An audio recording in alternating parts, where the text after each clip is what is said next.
Well, up next, we have our keys to the game with Alyssa Charlston. Thanks, Tom, and I'd like to send my congratulations as well on the newest addition to your family. Well, it's crazy to think that we're already midway through Big Sky regular season play, but that means that all the upcoming matchups for the Vandals are going to have familiar faces. The men's team played Southern Utah at home just 3 weeks ago in a game that kept everyone at the edge of their seats.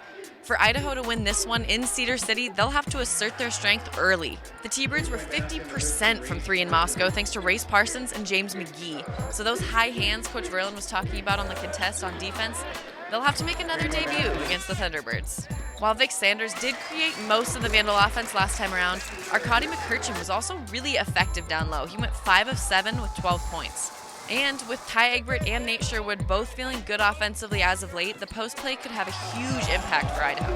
The Vandals handled the Northern Arizona Lumberjacks really well here at home for a majority of the game, mostly by containing Chris Yanku to 13 points, 6 of those coming off of free throws.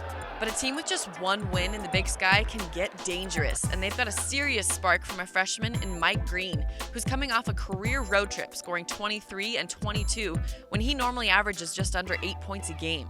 But if Idaho has anything they can rely on, it's that suffocating defense, which they will need on this road trip. And while the women's team has been really good on the road, this is a homestand they need to keep pace with the best teams in the Big Sky. The Southern Utah women are still winless, but they're playing even the top teams really close, including Eastern and the Vandals themselves. This time around, the Idaho women cannot afford to play back on their heels to start this game. That shot selection Coach Newley was talking about put them at just 19% from the field in the first quarter versus the Thunderbirds' 50%.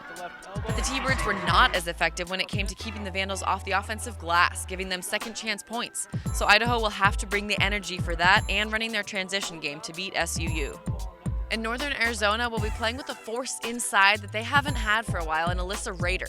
She's been filling the stat line with rebounds and points. She also just led her team to their second Big Sky win against Idaho State with 23 points and 14 boards. And with Allie Ford feeling the confidence off this last road trip, expect an interesting matchup between those two. The Lumberjacks allowed the Vandals 37 three-point attempts in their last matchup, so expect a different defensive game plan from head coach Sue Darling. And with that championship road to Reno getting shorter and shorter, the stakes are only getting higher. Those are your keys to this week's games. Tom?